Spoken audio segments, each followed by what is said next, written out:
हरियाणा में इन दिनों सरपंचों ने सरकार के खिलाफ हुंकार भरी है। हुंकार भरने की वजह सरकार द्वारा ग्रामीण विकास के कार्यों में ई टेंडरिंग को इंट्रोड्यूस करना है। इसी पर बातचीत करने के लिए हमारे साथ मौजूद हैं पंचायत मंत्री देवेंद्र सिंह बबली। सर, किस तरीके से देखते हैं, काफ़ी बार आप मीडिया के रूबरू भी हुए, लगातार समझाने की कोशिश भी की जा रही है, लेकिन अभी तक सरपंच जो है वो लगातार सरकार के खिलाफ विरोध प्रदर्शन कर रहे हैं। देखिए, मैं तो फिर आप लोगों के माध्यम से उनसे अनुरोध करूंगा कि आप जो ये प्रक्रिया ई टेंडरिंग के माध्यम से गांव में के विकास के लिए सरकार लेकर आई है, ये हमारे गांव के विकास के लिए और प्रदेश हित में है, लोगों के भी हित में है। इससे जो पहले मैनुअली काम होते थे सिर्फ अब सॉफ्टवेयर में होंगे। आप जो स्टॉक रजिस्टर मेंटेन करना था, सब मैनुअली सिस्टम था।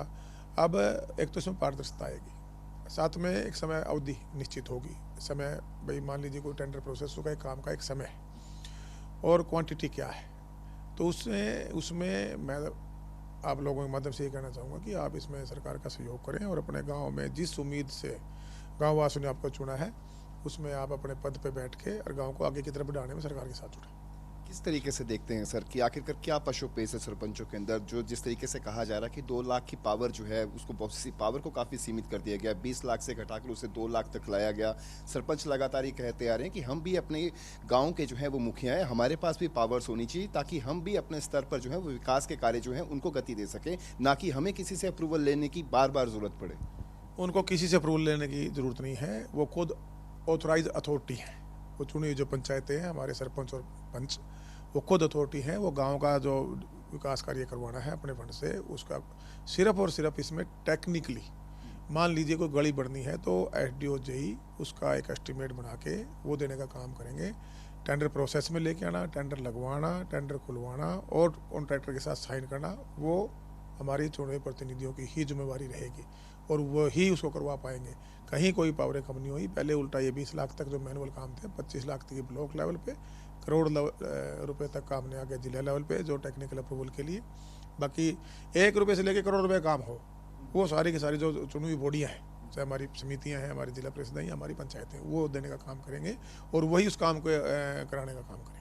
जिस तरीके से आपने स्लैब्स का जो आवंटन किया है, 2 लाख से 25 लाख तक के एसडीओ का होगा, जो टेंडर अलॉट होंगे, समय अवधि आपने तय की है, क्या समय अवधि रहेगी 2 से 25 की और इसके अबव की जिस तरीके से राशि रहने वाली है? देखिएगा, 1 रुपये से लेके मान लीजिए कोई भी काम किसी भी नीचे से 1 लाख से शुरू है या 25 लाख तक, 25 लाख तक का आपने जो टेक्निकल अप्रूवल, सिर्फ टेक्निकल, वो एसडीओ को उसको पावर्स दी है। और 25 से लेके करोड़ तक की हमने एक्सचेंज को जिला लेवल पे, और करोड़ से 2.5 करोड़ तक हमने हमारे एससीज को, और उसके ऊपर फिर हमारे चीफ, हमारा जो टेक्निकल विंग है, हमारे जो एससी एक्शन एसडीओ जेई हैं, वो सिर्फ इसमें टेक्निकल अप्रूवल, जिसको यानी कि वो एक एस्टीमेट तैयार करना, बनाना, और जो बॉडी है जिला लेवल पे या ब्लॉक लेवल पे या हमारे गांव में जैसे पंचायत है उस तक देने का काम करेंगे। एडमिनिस्ट्रेशन अप्रूवल हमारे चुने हुए प्रतिनिधियों ने ही देना है। मैं फिर बार बार कह रहा हूँ। और इसमें अवधि का एक इशू आया था, 7 दिन में हम 25 लाख तक के काम करवा सकेंगे। पहले इसमें 21 दिन का टाइम था, उसमें प्रोसेस को पूरा करने में करीबन 50-60 दिन लग जाते थे। अब ये 7 दिन में ही अपना वो काम करवा पाएंगे, और करीबन 70 लाख के आसपास के अमाउंट का 15 दिन, और 21 दिन में जो उससे अबव काम हो गया ज़्यादा पेमेंट के, वो 21 दिन का जो एक प्रोसेस नॉर्मल हमारे अदर्स डिपार्टमेंट है पीडब्ल्यूडी अंडर में, उसके थ्रू वो करवा पाएंगे। बहुत बहुत शुक्रिया। तो ये थे हमारे साथ पंचायत मंत्री देवेंद्र सिंह बबली, जिनका साफ तौर पर कहना है कि ई टेंडरिंग के माध्यम से ग्रामीण विकास के कार्यों के अंदर पारदर्शिता और समयबद्ध तरीके से कार्यों में गति जो है वो मिलेगी। साथ ही उन्होंने अपील की है कि कोई भी जनप्रतिनिधि जो है वो विपक्ष के वरगलाए पे, बहकावे पे ना आए। चंडीगढ़ से कैमरा पर्सन विशाल गुलाटी के साथ रवि चंदेल, सूर्य समाचार।